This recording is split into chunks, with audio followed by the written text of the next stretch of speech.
Right, that I had to do because Caitlin insisted on it. I'm talking to her at the same time as doing this video. I can only apologise profusely. I don't know why she thinks it's a good idea. Right, what I'm doing today, I'm doing several things. I'm squashing them all into one big video mess thing. One, we have this stuff. This is chocolate stuff. Hotel Chocolat. Caramel Kiss Mix.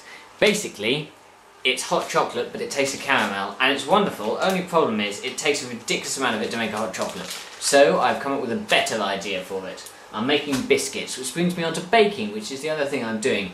I'm doing baking. Now this Christiana, I'd like to dedicate the baking to you, because I know how much you like baking, and I hope you enjoy watching me bake, and no doubt fail horribly at it. However, there is something in this video which I know you don't like, which is politics. I'm going to try and explain what's happened in the local European elections. I realise hundreds of thousands of YouTubers have done that already, but I wanted to say what I thought. This is special English margarine. Don't get this over in the States now. Oh, do you? Or do you? No, you don't. Wow, magical. Oh yeah, that was the other thing. That being me, I'm not working for a recipe, I just thought, hell, I'll wing it. This is a bowl. I should probably at least weigh this so I can pretend. Okay, I'm going to pretend that I'm following some sort of recipe by weighing it. Lovely. This is not going exactly how I expected.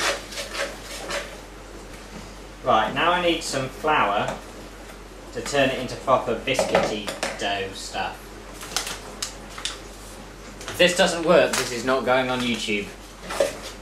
I'm sorry, I should probably be doing this so that you guys can see. I present a baking thing. Now, we need some greaseproof paper. Oh, it's okay, it's here. I found the greaseproof paper. Yeah.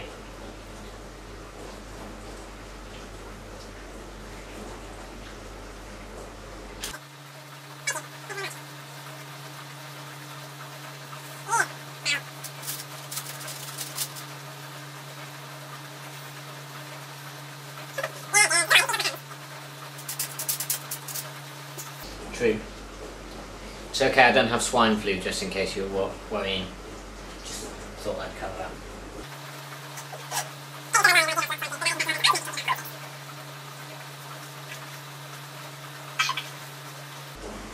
Right, well the first thing I'd like to say about politics is that I'm not an expert. But I'm going to start with two things. The first thing I'm going to start with, that doesn't make sense, is speaking about,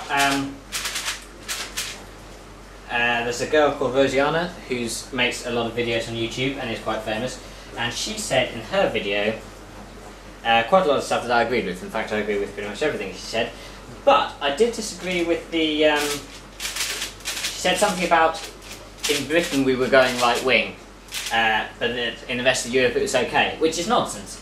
In the European elections as a whole, right-wing parties across Europe did really well. So I disagree with that. But I thought I'd also explain, this is just going to be a little biscuit.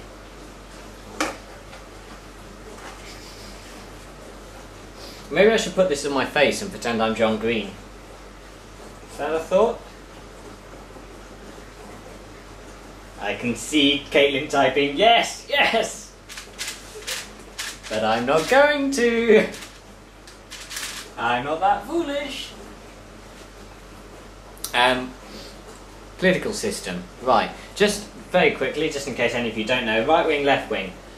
Right wing is like, the extreme right wing is fascist, kind of Hitler kind of dictatorship. Left wing is communism. Russia. China, that kind of thing.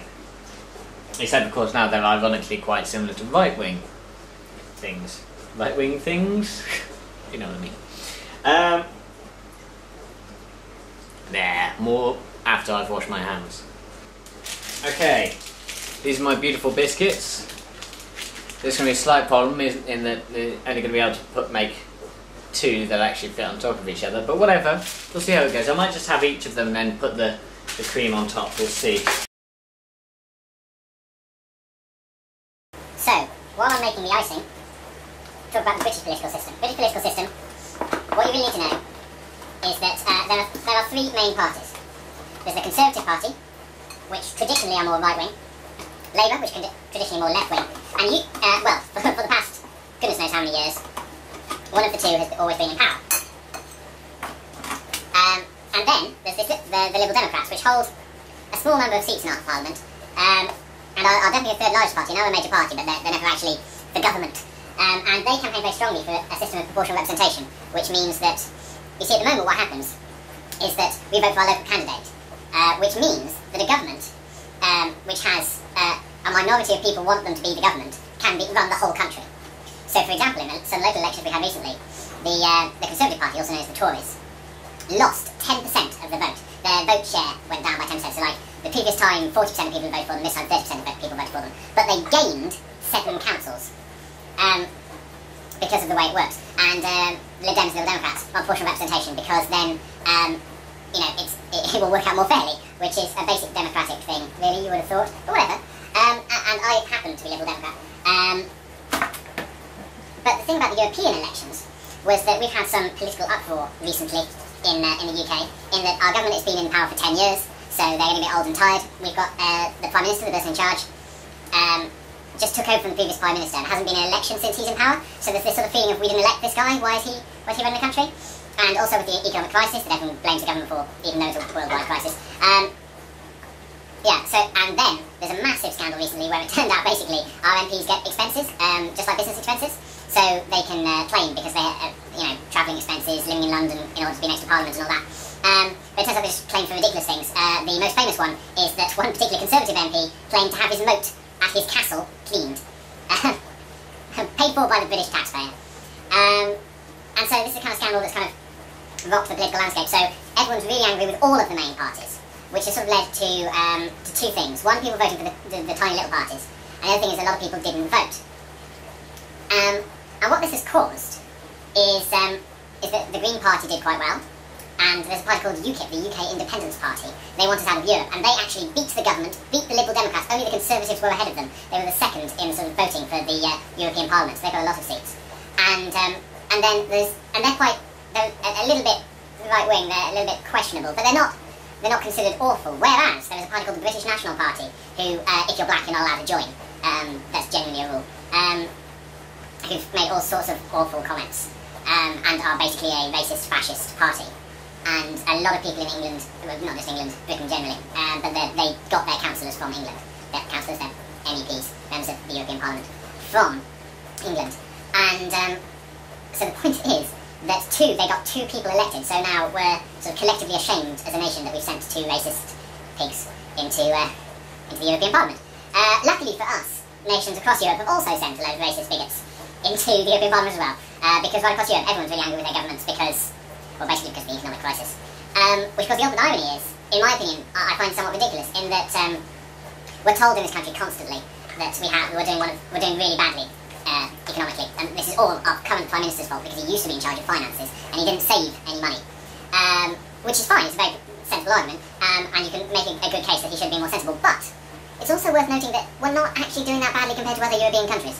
I mean, if you consider Iceland, for example, their entire banking system has completely collapsed. And in Spain, they've got 20% of the population are unemployed. Here, it's 5%, and that's considered really high, around 5%,